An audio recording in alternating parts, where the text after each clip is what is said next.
These are some of the stories we're following for you. The State Transportation Commission today approved highway and public transit programs for the 1980-81 fiscal year. The Fort Custer Recreation Area will reopen in 2 months after concern over buried shells and bombs prompted officials to close the park. A Ferris State College professor was fatally shot today when a student walked into his classroom and opened fire. The Kent County Deputies Association has agreed to return to the bargaining table, ending threats the union would take the county to court. Good evening. I'm Cheryl Frisky for News Radio 95. Weather Commands is cloudy and cold tonight with frost likely, the low temperature in the lower 30s. We have cloudy skies in Detroit, our humidity 75%, current temperature 35 degrees at Metro. You're listening to Detroit's News People on News Radio 95, WWJ Detroit. CBS News. The administration says President Carter's primary losses in New York and Connecticut will not lead to any changes in foreign policy or the president's campaign strategy. I'm Rita Sands reporting on the CBS radio network. A State Department spokesman said that if each presidential primary should cause a change in policy, there'd be switches every week. A defeat, he said, is not necessarily a repudiation of the president's policy, but a negative vote, he said, could mean a failure to communicate policies. Although the White House says President Carter will not make changes in his campaign strategy, there was what could be construed as an exception this evening. Mr. Carter appeared before a Democratic fundraiser for members of Congress, the kind of strictly partisan gathering he said he'd avoid until pressing foreign problems ease, especially the hostage crisis in Iran. Lee Thornton has a report on the president's appearance. Since the hostage crisis began, President Carter has stayed away from fundraising events. Aides said he decided to attend the $1,000-a-plate affair to help draw a crowd for congressional Democrats.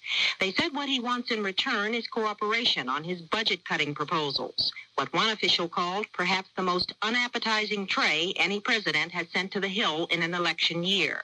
But there was no way to ignore the subject of the big losses in yesterday's primaries. In New York State, there will be 2 Democratic contests this year. One was yesterday. The other one will be in August in Madison Square Garden. I'm willing to be fair. I'll settle for a split. As a matter of fact, we're thinking about changing the name of Madison Square Garden to Madison Square Rose Garden in August.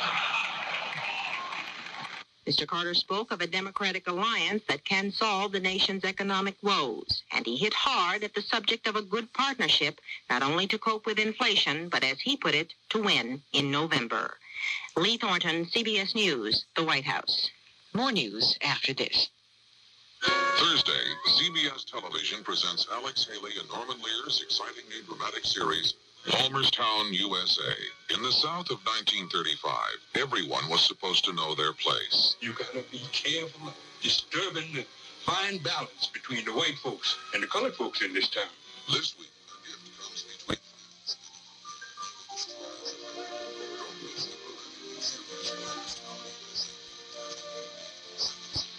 CBS Television.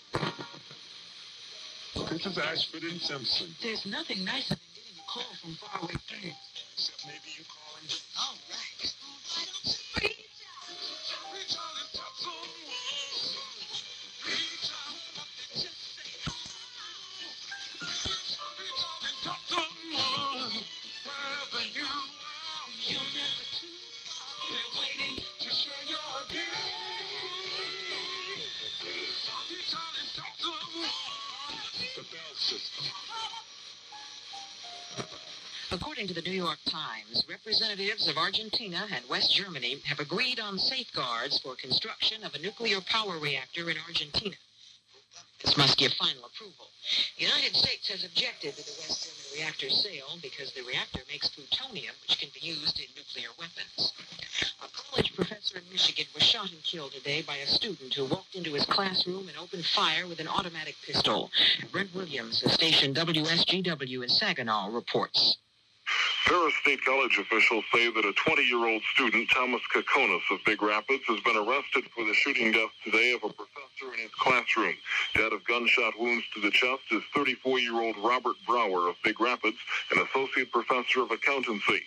After the student had shot Brower, two other students in the classroom wrestled him down. They held him for authorities. The student charged in the shooting is now in the Mecosta County Jail on an open murder charge. No motive for the shooting has been established. The professor was dead on arrival at Mecosta General Hospital. The president of Ferris State College called the shooting a stunning tragedy. He said Brower was a highly regarded member of the academic community. Brent Williams for CBS News in Saginaw, Michigan. More news after this message. If you're a smart investor who calls his own shots, listen carefully. This message is about making more money on your investments. 10 years ago, Source Securities, a member of the New York Stock Exchange, pioneered an idea that grew into a new industry, discount brokerage. Today, 13,000 customers save up to 75% on their brokerage commissions. They also earn premium interest on their cash balances awaiting reinvestment. One thing Source won't do is give you advice. This eliminates expensive salesmen and enables Source to concentrate on the two things you need most: low-cost commissions and quality service. At Source, you can place orders for every type of security in any market for any type of transaction. You'll get fast, accurate execution of your orders and safe, reliable custody of your account with securities protected up to $500,000. For more information, call toll-free in the continental U.S., 800-228-2200. That's 800-228-2200, except in Nebraska. Call now. Member SIPC. All roads leading to volcanic Mount St. Helens in Washington state have been sealed off after a series of earthquakes threatened to stir up new volcanic activity. Most area residents have been evacuated. Federal officials have banned all aircraft from flying over the mountain, saying there were many private planes that suddenly arrived, the pilots hoping to see an eruption. Seismologists have rushed in extra equipment to monitor quake activity as local and federal authorities draw up emergency plans should the volcano explode. Rita Sands, CBS News. Your eyes strain to see in the silent blackness of a room 40 feet long and 8 feet wide. You tremble in awe, for you're surrounded by the treasures of an ancient king. Move now, for the door will soon bang shut and the room will begin a journey of thousands of miles to the great museums of America. This is a North American moving van, and it carries the 3,000-year-old King Tut exhibit. North American Van Lines was chosen to transport this irreplaceable collection. And every day, North American vans, just like this one, move the treasures of some 400 families, just like yours. North American Van Lines. We move the treasures of your world. In the Detroit metropolitan area, call Abrams Moving and Storage. Look for our ad in the yellow pages under Moving. The CBS Radio Mystery Theater presents...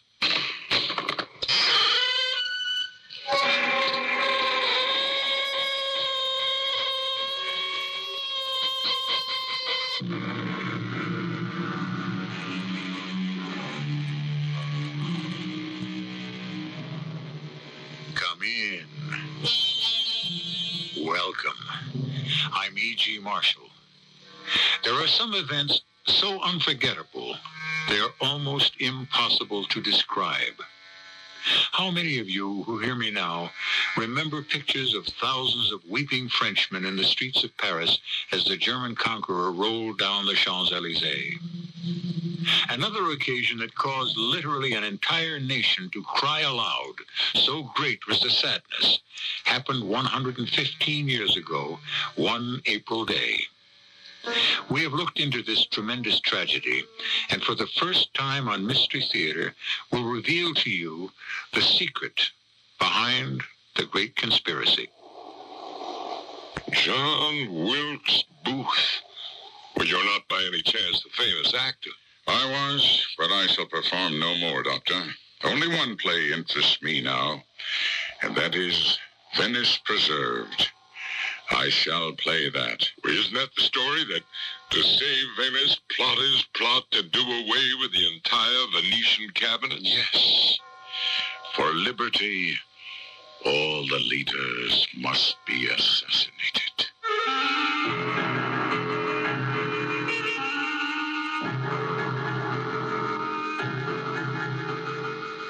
Our drama, Conspiracy, written especially for the Mystery Theater by G. Frederick Lewis, stars Kevin McCarthy. It is sponsored in part by Sunkist Growers Incorporated. I'll be back shortly with Act 1. When an orange says Sunkist on the outside, you know it's juicy and sweet on the inside. Sunkist sweet, it'll knock you off your feet. It's so fresh and juicy, plump and heavenly. Sunkist sweet. Sink your teeth into a big, bursting, sweet, succulent, scintillating, juicy, vibrant, luscious, lip-smacking, mouth-watering, tongue-tickling, sun-kissed orange. Sunkist sweet. Minutes seem like hours when you sometimes have trouble getting to sleep. Wouldn't you like to get to sleep fast? Announcing new Unisom. A different generation sleep aid. The only one with oxynamine. To our knowledge, Unisom is the only non-prescription sleep aid proven effective in clinical tests. When you sleep better, you feel better. For occasional sleeplessness, take new Unisom. Use only as directed. When you see her, you walk on by, you don't know him, you won't even try. That's Stella Reese, singing about how people with epilepsy are sometimes misunderstood. Do you know that epilepsy can happen to anyone, at any age, for many causes? Epilepsy can begin from a bad case of measles. I'm Gerald June. I know. At 9 years old, I contracted measles encephalitis. Now I have epilepsy, but it doesn't stop me from writing music. My kind of epilepsy couldn't have been prevented then. It can now. When you see her, you walk on by, you don't know him, you won't even try. They don't want you to hold their hand, they just need you to understand. To learn about causes and prevention, contact your local chapter of the Epilepsy Foundation of America or write Epilepsy, Washington, D.C. 20036.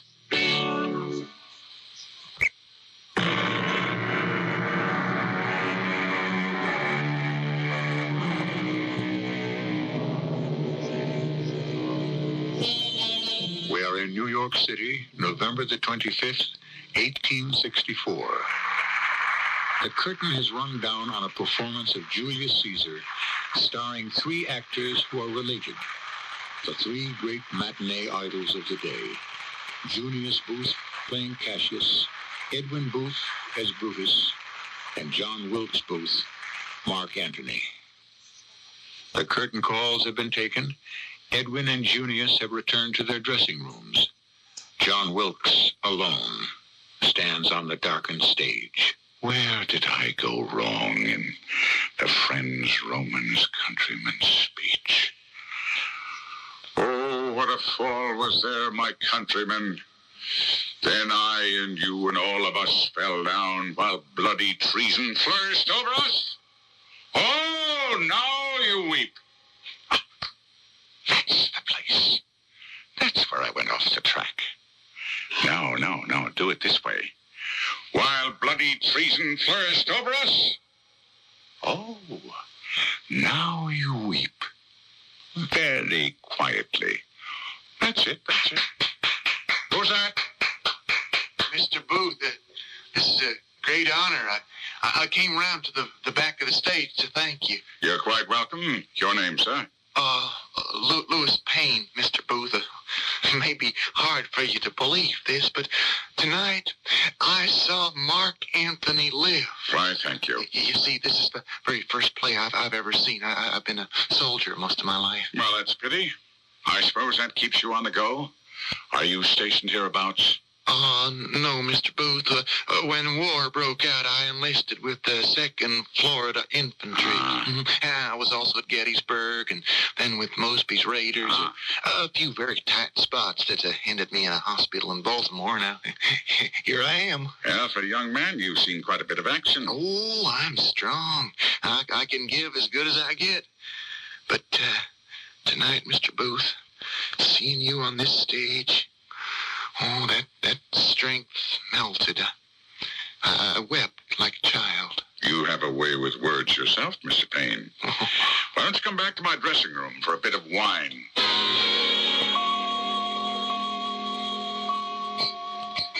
Have another glassful, Lewis?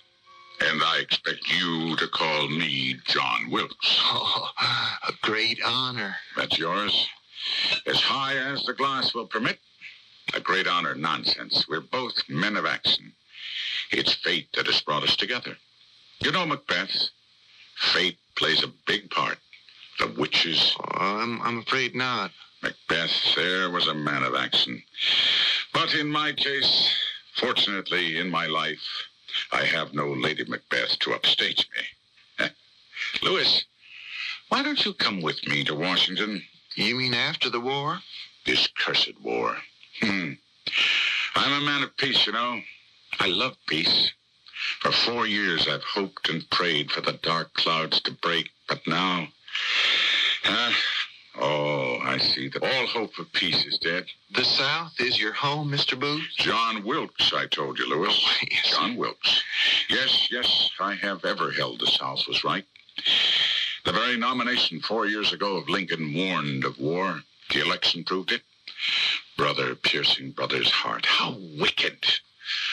I could use your strength in Washington. I'll be honest with you, sir. I'm a deserter from the Confederate Army. Well, who is to know? You've seen enough action. Nothing to be ashamed. You and I must strike a blow for freedom. Well, what will you do in Washington? A great play, sir. A great act in a play called Freedom for the Confederacy. Come with me to Washington, Lewis. I will make you one of the principals in my play.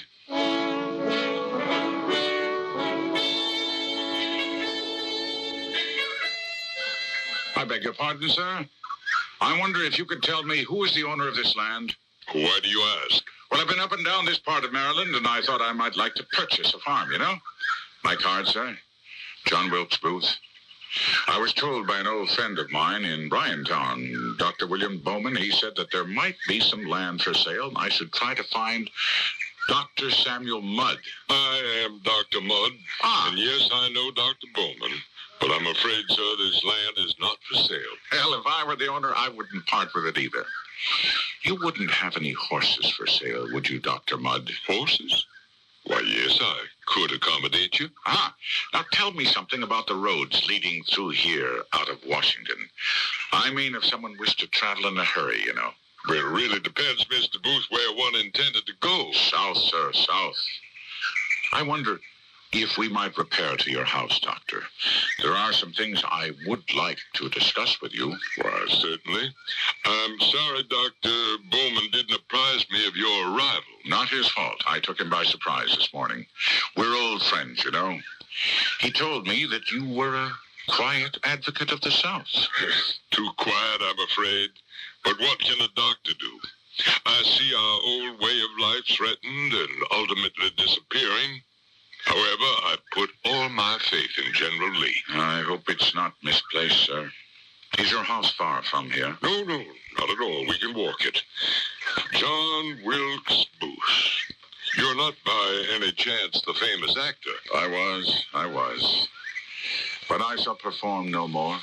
That would be a great loss to the stage. There's only one play I care to present, and that is Venice Preserved. Oh, I know that play. Isn't the gist of it to save Venice, all the officials of the Venetian cabinet are to be assassinated?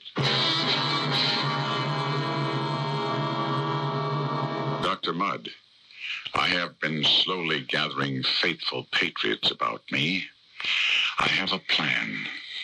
to seize Abraham Lincoln by force. Perhaps as he is driving his carriage about Washington one day, threaten him with instant death if he gives any warning, drive across the Navy Bridge as fast as possible, fresh horses halfway down the peninsula, and put aboard a boat at Port Tobacco at 8 o'clock at night. In an hour, we would be in Virginia behind Confederate lines. Kidnap the president? Hold him for ransom. What ransom? To agree to stop this civil massacre, to order the North to lay down its arms, and to return all Confederate prisoners immediately. Oh, my.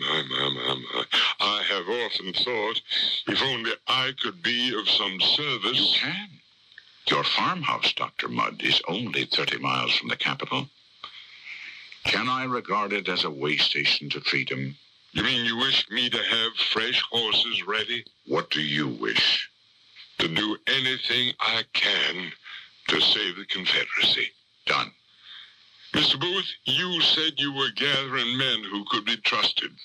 I know of such a man in John Harrison Surratt. He's in the Secret Service of the Confederacy. When he's home, he lives up the road there with his mother. She's a widow and as loyal a woman to the Confederacy as you're likely to find. This Mrs. Surratt? Mary Eugenie Surratt. She will help. I shall make it a point to see her. But now I must make arrangements to cross the lower Potomac by boat. Like a Southern Paul Revere, you are alerting patriots and gathering friends. I am excited about the prospect. Dr. Mudd, a handshake. If you wish to reach me, how shall I know? I shall send a message. It will be, Venice must be preserved.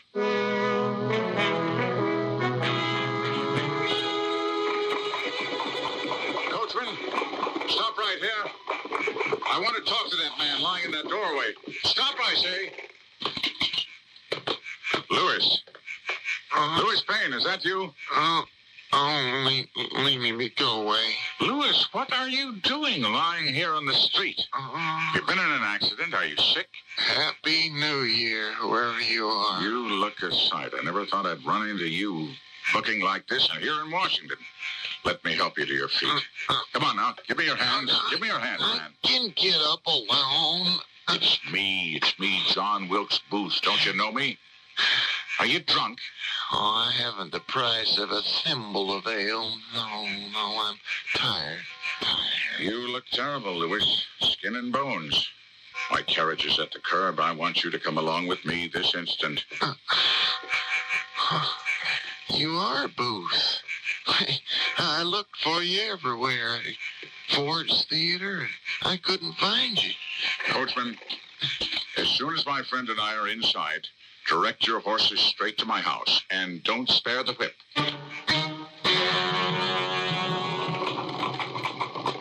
Well, I came too late to that hotel where you were staying in New York. You'd already left. But in the meantime, it's been 5 weeks. Here it is New Year's Eve. I needed you. Oh, I've been in and out of prison. I had a difference of opinion with the negress servant where I was staying. I asked her to clean my room, and she refused. They said I struck her, threw her on the floor, threatened her life. Who are they? She had me arrested. Imagine, this black woman. And the provost marshal treated me like a common criminal. Yes, I hit her. Now, why shouldn't I? She disobeyed me. You have no place to stay? I run from everywhere. Military police on every corner. See, they'll catch me for being a deserter. I've been robbed. I haven't any money. They eat scraps in the street before the rats get to them. Tell me no more, Lewis. You shall eat and have a place to rest your head. But first, I must know that you, Lewis Payne, are bound to me, John Wilkes Booth, in thought and deed. Oh, I'll swear to anything. Whatever you have me do, only give me something to eat. Coachman, halt your carriage. Here's some money, Lewis. There's a restaurant at the bottom of this road that has no qualms about the appearance of its clients. Eat all you can.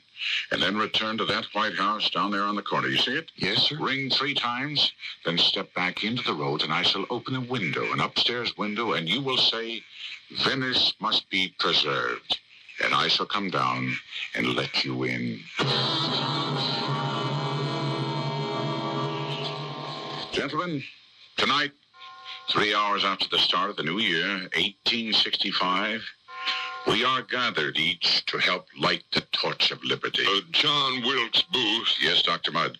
There are 4 of us in this room in your house at an hour when we should all be asleep. Won't you introduce us, please? Forgive me. I presume that those with like heart needed no introduction. However, this gentleman on my right is Dr. Samuel Mudd, a physician. To his right, 2 new recruits to our cause, Mr. David Harold. Davy is employed at Thompson's Drugs, 15th in Pennsylvania, very close to the White House, where he can both observe and act. And sitting beside him, George Atzerodt. George has secured for us a flat-bottom boat capable of holding 15 persons. And when we take President Lincoln for his unexpected ride across the Confederate lines, George will ferry us across the Potomac. He's a ferryman by trade. That must be our 5th friend. Let me by, please, so I can open the window. Yes. What do you wish? Venice must be preserved. Stay where you are. I'll be right down.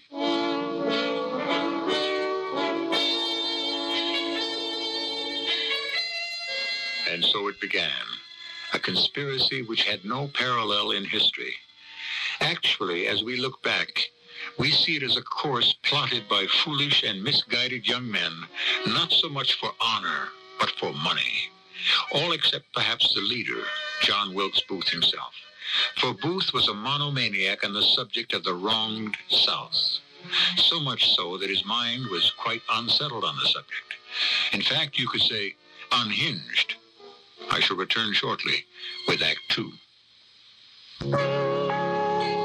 For the National Association of Realtors, this is Greg Morris with On the Home Front. Buying a home may be the biggest investment of your life. To make it a wise investment, take advantage of the expertise of a realtor. Together, you'll develop a list of priorities. Must it be new and modern, or an older house you can fix up? How many rooms do you need, and how much land? Your realtor will show you homes that suit you best. And take notes as you go. Property taxes, utility bills, room dimensions. Your realtor knows your market and can get you the best value. If you're looking at an older home, be sure to check the structure. For more tips, talk to a realtor. Realtors support equal opportunity in housing and want you to have the home that suits you best. Realtors are members of the National Association of Realtors, working for America's property owners.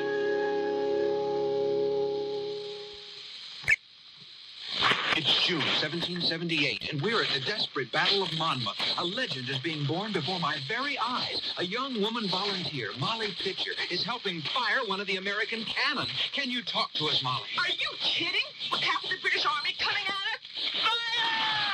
Isn't this hot, hard work for a woman? Hot and hard? Try cooking in a colonial kitchen sometime. Man or woman, we've all got to help our country. Today, thousands of women are volunteers who have joined National Guard and Reserve units. They are a vital part of our military manpower. And woman power. At only a fraction of the cost of equivalent active duty forces, over 300,000 employers have signed a statement of support encouraging employees to participate in Guard and Reserve training. Shouldn't you? Hey, you employers out there. Don't you know that when you help a volunteer help our country, you're helping yourselves? If you haven't signed a statement of support yet, you should be ashamed. Write Employer Support, Arlington, Virginia 22209. A public service on behalf of Employer Support of the Guard and Reserve and the Advertising Council.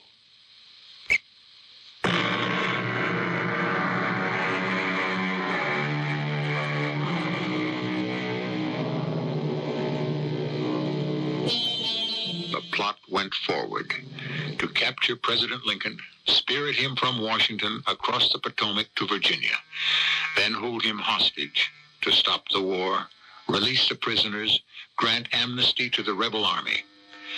Only a self-appointed and self-deluded savior could have undertaken this misbegotten task. It's 10 minutes to 5 in the morning, gentlemen. We have carefully discussed the roles each of you are to play, responsibilities, duties, etc., etc. Not a day goes by that I am not about the town of Washington purchasing the tools for freedom. Dr. Mudd, your friend Mrs. Surratt has put her house at our disposal, made it into a magazine of arms, gunpowder and ammunition like our ancestors did at Williamsburg. Specifically, what arms? Good question, Lewis. Several cartridge boxes, 8 carbines. 2 of these are fine Spencer carbines. Oh, Spencers. Now, I can vouch for them. They fire in rapid succession a number of rounds without reloading. I thought we were party to a kidnapping, not a war. Know your enemy, I say, Doctor.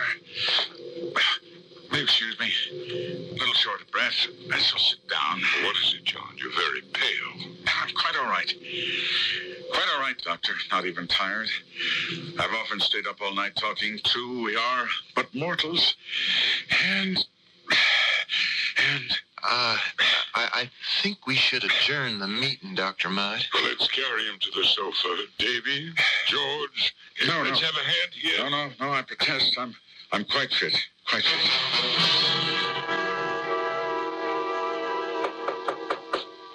Come in. How are you feeling today, John? Perfectly fine, perfectly fit. How else should I feel, Doctor? Well, yesterday you seemed, shall I say... There's nothing to say. Under strain? Dr. Mudd, when I need a medical consultation, I shall ask for it. Now, look, John, I didn't come to beset you, but have you seen the Evening Standard? Yes, I saw it. I brought it along. I told you I saw it. It matters not to me. Nor our plans? Certainly not. The fall of Richmond? Jefferson Davis running for the hills doesn't matter? I think the Confederacy has gone up. Do you now? But it hasn't, I tell you. It hasn't. We'll fight on. And you, Doctor, and I, and my fighters for Southern freedom, we shall act from an unexpected front. Have you enlisted the aid of Captain Surratt yet? No, but I'm very hopeful tonight. He's never been long enough in one place. I told you he's with the Secret Service under General Wilder. I remember. Do you think I, John Wilkes Booth, have a faulty memory? John, are you sure you feel all right? Yes, right as rain. Yes, Mrs. Surratt has arranged it. I want that Surratt. Secret Service. He must know Maryland and Virginia very well.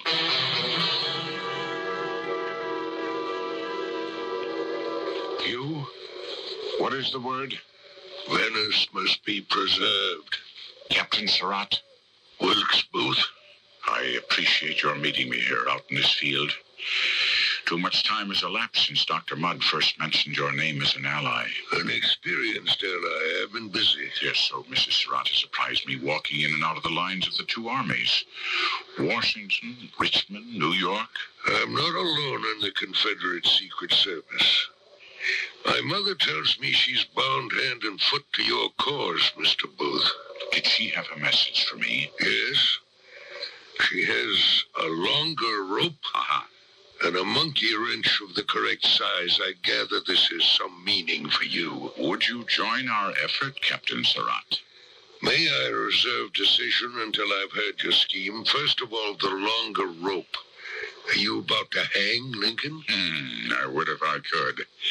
No, in the event of our capturing the president, my fellow patriots plan to stretch that rope across some point in the road to break the pursuit of any cavalry that might follow. And the monkey wrench? Well, as soon as we reach the Potomac, to remove the wheels of the president's carriage and set it bodily on the boat, which we'll ferry across the river. Your intention, then, is one evening when Lincoln makes his daily visit to the soldiers' hospital to kidnap him? I have almost all the men I need. And if you don't mind my speaking plainly, Booth, what you propose is quite impractical. The idea is not feasible. I don't think you realize the dangers. I don't consider that for a moment. Nor do I, not in my job. But for this, it must be considered. After leaving Washington with President Lincoln, we would have to drive over 100 miles before we'd cross the Potomac. I know, and having crossed that safely, and I have an excellent ferryman, there is a further long drive from one end of Midland, Virginia to the other. My dear Booth, aren't you aware that the section is simply swarming with Yankees? Are you certain? Well, I've just come through there. All right. Granted, we do by some miracle get through, and if we reach the Rappahannock and cross it, we might then be reasonably safe. There you are. Even so, I'd say we stand about one chance in 500 in surmounting all those obstacles.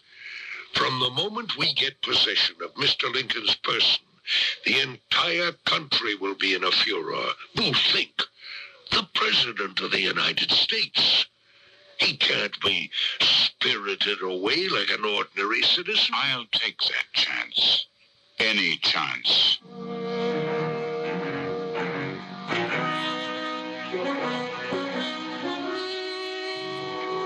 Lewis, are you sure Surratt understood and agreed? Absolutely, John. He told George to tell you it was now or never. I never say never.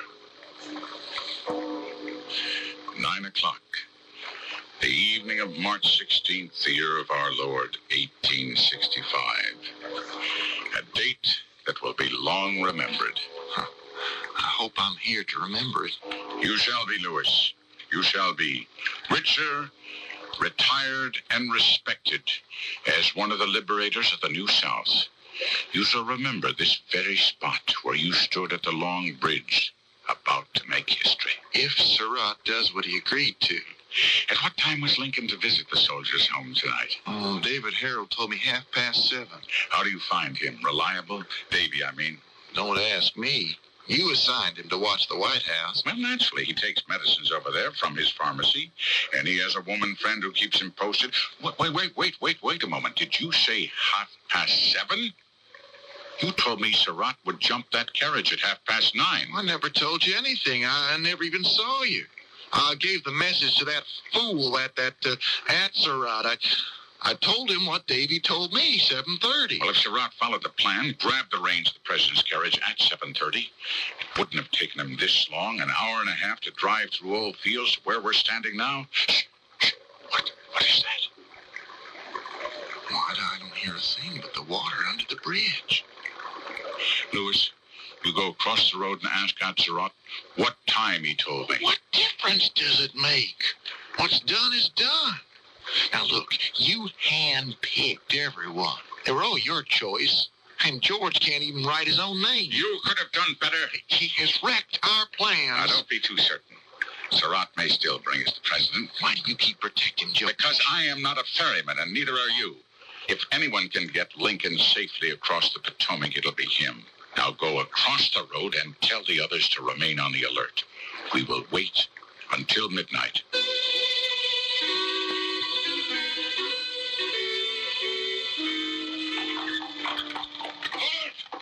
Halt, I say!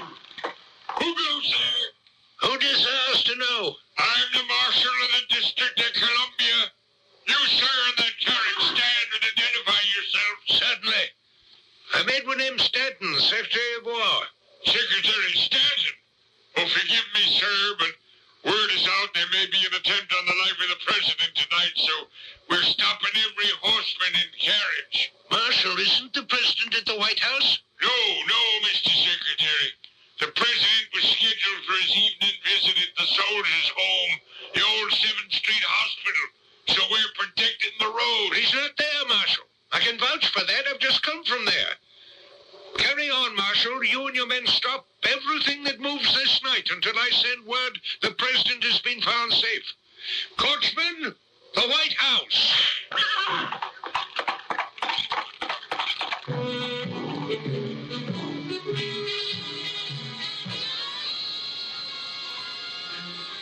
Mr. President, is that you? Edward, good evening. Isn't it a beautiful night? You see those stars? God's in his heaven. Someday we shall say, and all's right with the world.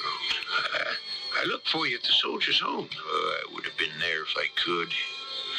I hate to miss one visit with our boys. Work always seems to interfere. General Hunter and I both feel uneasy when you visit the wounded without a guard. Oh, Edwin, no one wants to kill me. What good would my death do anybody? Besides, I can't always be thinking of death. Our soldiers look it full in the face every single day. Why shouldn't I? Do come inside, Edwin. We'll talk a bit longer. Abe, I'll stay a while. You must agree to what I propose. Oh? Sight unseen, better than life unlived.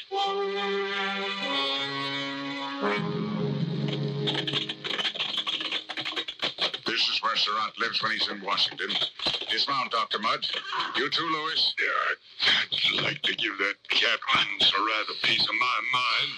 I've known him and his mother since he was a boy.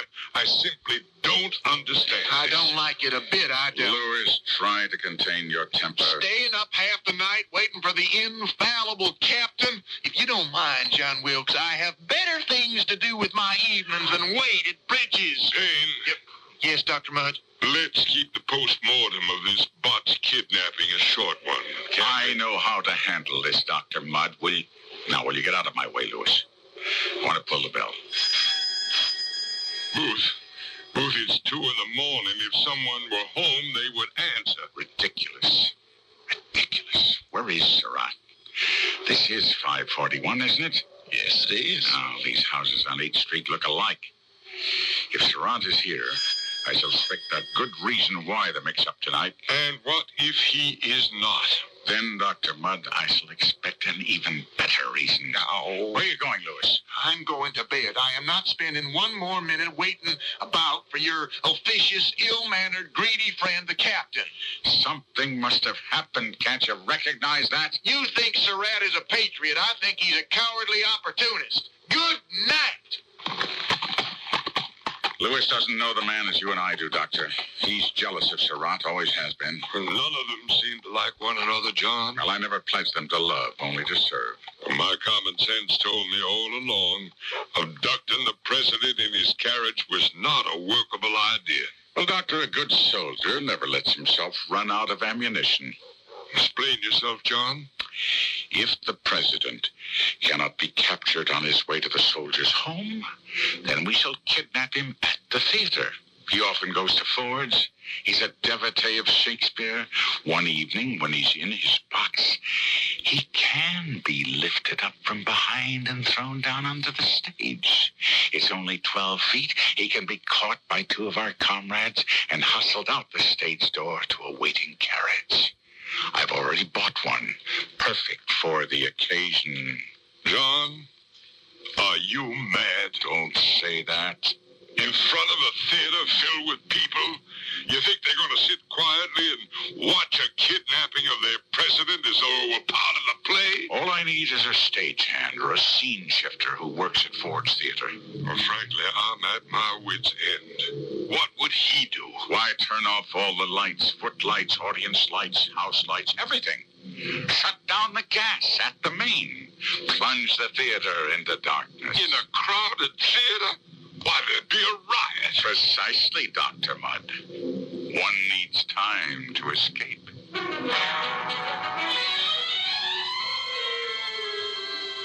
That year, 1865, assassinations, machinations, all the devious ways men seek to pull their idols down to the ground and under it were not as widespread as today. However, even then, the deed overwhelmed the perpetrator. In this play, Mystery Theater seeks to understand the evildoer more than the evil done. I shall return shortly with Act 3. Minutes seem like hours when you sometimes have trouble getting to sleep. Wouldn't you like to get to sleep fast? Announcing new Unisom, a different generation sleep aid.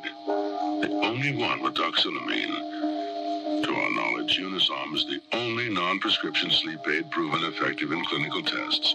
When you sleep better, you feel better. For occasional sleeplessness, take new Unisom. Use only as directed. When Mr. and Mrs. George Steger's old central air conditioner broke down under the heat of the Texas summer, they replaced it with the Lennox 2-speed air conditioner. The quiet and comfort are heavenly. And it saves money. Our Lennox 2-speed air conditioner costs less to operate because it uses less electricity. It can save 24% over a single-speed unit. With savings like that, how can we afford not to have Lennox? Take it from Dave Lennox. To modernize your home, call your independent Lennox dealer. He's in the Yellow Pages. Excuse me, I own that shoe store across the street. Want to buy it? Well, I'll be honest. I have great shoes, but no customers, so I'm ready to sell the whole thing at any price you name it. $12. Sold. Well, now that you own a shoe store, what'll you do with it? Well, advertise. I tried. A lot of newspaper ads, then TV and magazines. I'll probably go radio. Radio? Yeah, according to the latest studies, everyday radio reaches more people than newspaper, TV, or magazines. How did you Once more radio targets customers, I'll match up the right stations for my dressier lines and different stations for young casual. Since radio costs a lot less than newspapers or TV, I'll get good efficiency. Listen, I'd like to buy my store back from you. Well, at a fair profit. Okay. How much do you want? $156,000. That's a pretty fair profit. Take it or leave it. I'll take it. What you don't know about radio could cost you a lot. What you can learn is free for the asking. Call this radio station or the Radio Advertising Bureau. They brought you this message. Radio is red hot.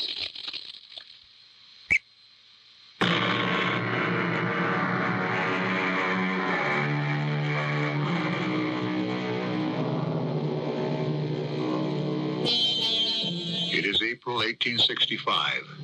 A much-loved and much-hated lanky American presides over his country. He stands behind a rocking chair in his bedroom. The oil lamps are lit, and he speaks quietly to one of his oldest friends, Edwin Stanton, the Secretary of War. I told you, didn't I? This tall president is Abraham Lincoln. Abe, I'm not staying. I merely came by to see if you were safe. Oh, stay. You know, being president is about as lonely a job as there is. No one wants to talk with you, merely at you. Mrs. Lincoln is retired. I can tell you need the reassuring, not I. But it's hard to be calm when incitements to murder or kidnap appear in the press. I take it you mean that fool announcement in the Selma Dispatch. Edwin, they never liked me in southern Alabama. Abe, there's also a rumor of a conspiracy hatched in Richmond to abduct or assassinate you, whichever is found the more practical. Even if it's true, I don't see what the rebels would gain by killing or getting possession of me. I'm but a single individual. Wouldn't help their cause or make the least difference in the progress of the war. Everything would go right on just the same. Mr. President, is that what you call reassuring me? Should anything ever happen to you, the United States would never, ever be the same. Edwin, one can become accustomed to a great deal. Even danger. I'm not asking too much of you, Abe. Oh, no, only that whenever I leave the executive mansion, that 6 of your tallest guards ride in front of me and 6 to the rear. Do I have it right, Edwin? Almost, Abe. And 6 on each side of you as well. Well, I must go now, Mr. President. If I may, I'll bid you good night. And if there are no further objections, we shall place an unobtrusive guard over you. Well, how can I object, Mr. Stanton? After all, you are the Secretary of War. However, yes? I predict that if all presidents find such precautions necessary, instead of war, they'll be calling your post Secretary of Defense.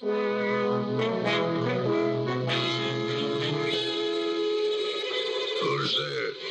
Is that you, Booth? Yes, Captain Surratt. Great heavens, how long have you been waiting here at my front door? Too long. All right, let's go inside. What the devil happened? 5 hours all of us waited at Long Bridge. Lincoln never arrived. I waited for him on 7th. He never appeared. He didn't leave for the soldiers' home? That's what I said. I waited till 9, went around to the White House. I had to wait there 2 hours before the groom I know came on duty. They said the president was indisposed and never left the White House. I told you it wouldn't work. I was ready to jump his carriage as we planned. How much longer is this going to go on? Every Southern soldier will have bled to death, and I'll be in the poorhouse before we seize Lincoln. There'll be other opportunities, Booth. We just have to be patient. Wait. Wait. Have you any idea, Surratt, what all this is costing me? 6 men and myself? The ammunition stored at your mother's? Why, the pair of Spencer carbines, brand new, came to $300. A boat I had to buy, a buggy, a carriage. I haven't even mentioned the rental of horses for each of us and boarding houses, lodgings, meals, while we wait for the opportune moment. I've mortgaged my earnings for years. All right, I have a suggestion. Why don't you play a benefit here in Washington? They'll pay you handsomely. A special performance at Ford's Theater? I may just have to.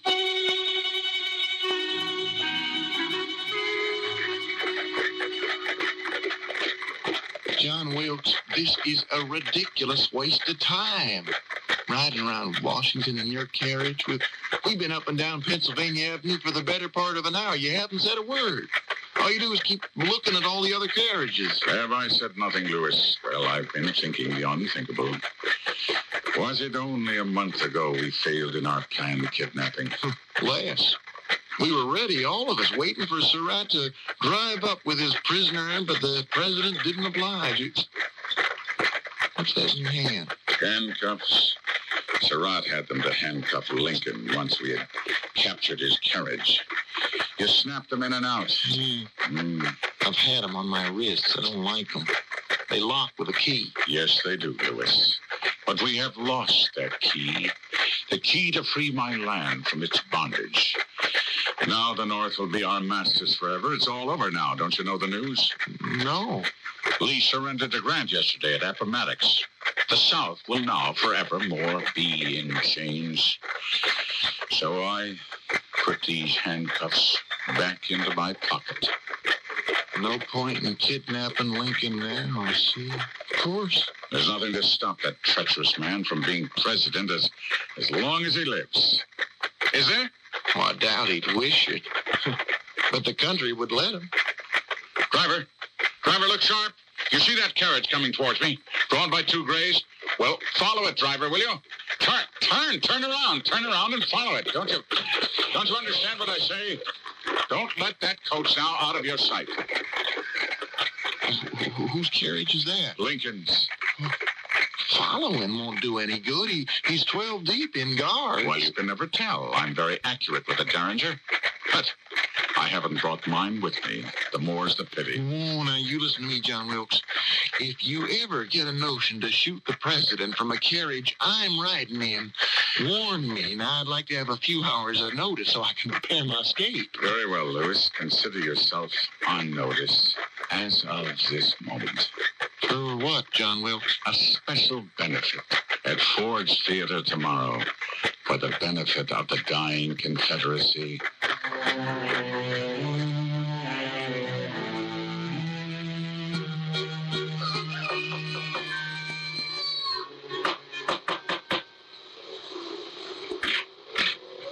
Come in, Booth.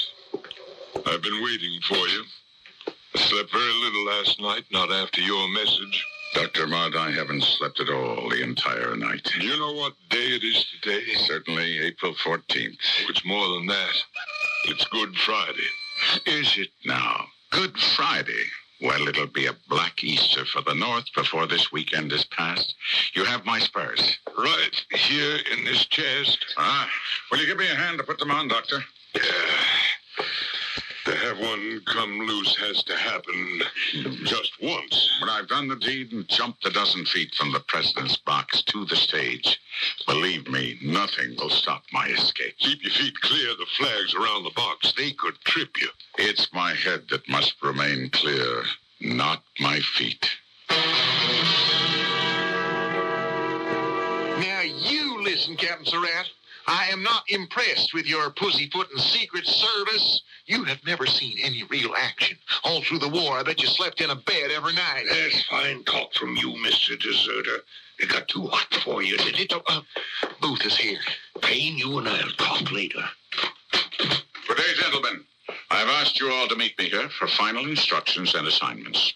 George, Louis, Davy, John, you and I are all provided with horses. Sir, am I getting the one-eyed bay? I like her. She's fast. You are. John Surratt. Sir? You know what you have to do at the box at Ford's Theater. It's the right box as you face the stage. That's it. Consider it done. Where's Dr. Mudd? He's out of the picture. He will remain at his house where Davy and I will hide for the first 24 hours. Well, I thought you were going to my mother's place. You are, John. But if they connect you with us, don't stay there too long. It'll be the first place the Federalists will think of. George, you head back to Georgetown and then on to Maryland. Be sure to return your horse to Kellerer's stable first. Act calmly as if this was none of your affair. There'll be another horse for you behind the Herndon house. Now, as to the assignments, Lincoln is mine. And which traitor do I get? You know, the Secretary of State, Seward, as planned. Right, I go with a package from his doctor. Davy, you supply the medicine. Gain admittance, go to his bedroom, and then dash his brains out with my pistol. I want to be able to take care of him in 3 minutes. And what's our know-it-all Captain Surratt gonna do? Shine the buttons on his jacket? I'm not taking that from any Confederate deserter. Hold on now, you two. Booth. Well, what is it? John Wilkes, are you all right? Yes, everybody. Now listen, we cannot afford to quarrel among ourselves. Now, do you understand that? Each of us has a duty to perform. Surratt, Payne, when this April the 14th is past, you two can duel one another, do anything you please. But now, you belong to me and the cause. What time is it, Captain? 4 o'clock. All right, the curtain goes up in 4 hours. Does that give you enough time, John, to take care of the president's box? I can do it in half an hour. Your man by the back door, will he let me into the theater? Now, Ford's will be empty all afternoon. The stagehand will be there. Just say Booth to him, and he'll look the other way. Now, you go right in. I'll meet you, John, in the alley behind the theater at 9. The rest of you, be sure you've covered your tracks. Your lives depend on it. Well, then, till death do us part.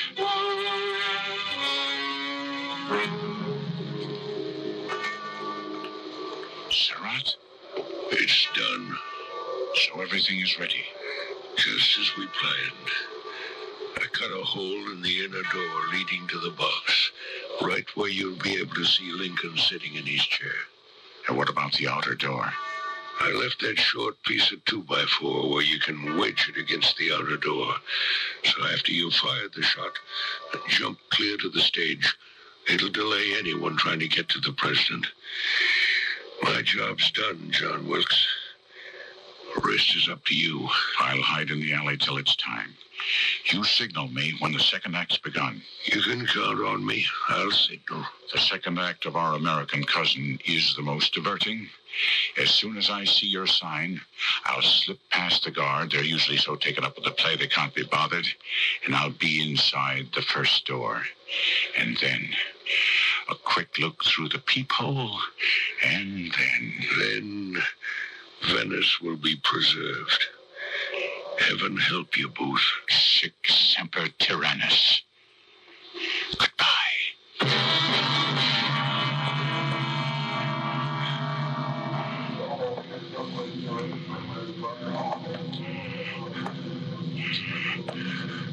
I see him. I could see him. Hated man. Now let it work. Mischief thou art afoot. Take thou what course thou wilt.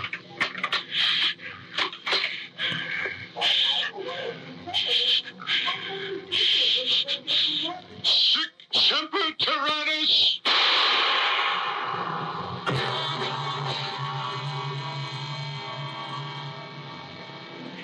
John Wilkes Booth, the man who played Mark Antony on the American stage, believed himself to be a Marcus Brutus on the American scene, an avenger of tyranny.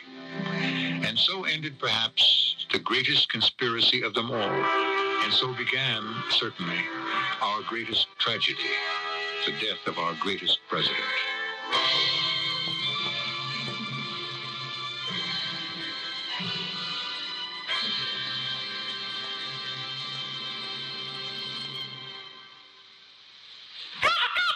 And now, Kava Music, that bright and melodious sound that reminds us Kava fans of our favorite, Kava Instant Coffee. It's the only coffee that's 90% acid neutralized. Kava tastes less bitter, so it feels lots better. You get smooth and friendly coffee, cup after delicious cup. And that's music to the ears of us friends who are sometimes bothered by ordinary coffee. So switch to 90% acid neutralized Kava Instant Coffee. Tastes less bitter, feels lots better. It's a good feeling to sleep the night away on a perfect sleeper by Sarah. I'm Susan Anton. The perfect sleeper gives you the top comfort you love and the deep support you need. Top comfort, deep support. You get both from every Serta Perfect Sleeper. That's firmness that feels good. So, Perfect sleeper by perfect sleeper by Serta. When an orange says Sunkissed on the outside, you know it's juicy and sweet on the inside. Sunkissed sweet, it'll knock you off of your feet. It's so fresh and juicy, plump and heavenly. Sunkissed sweet. Sink your teeth into a big, bursting, sweet, succulent, scintillating, juicy, vibrant, luscious, lip-smacking, mouth-watering, tongue-tickling, sun-kissed orange. Sunkissed sweet. Minutes seem like hours when you sometimes have trouble getting to sleep. Wouldn't you like to get to sleep fast? Announcing new Unisom. A different generation sleep aid. The only one with doxylamine. To our knowledge, Unisom is the only non-prescription sleep aid proven effective in clinical tests. When you sleep better, you feel better. For occasional sleeplessness, take new Unisom. Use only as directed.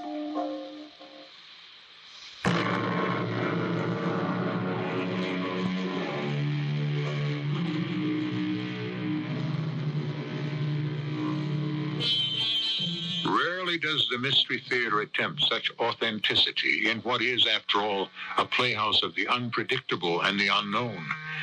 In this dramatization of this infamous conspiracy, no events or names were changed, and the tragic drama was drawn from the archives of the United States government, the U.S. Military Commission, records of the trial, the newspapers of the day, and the diary of John Wilkes Booth himself.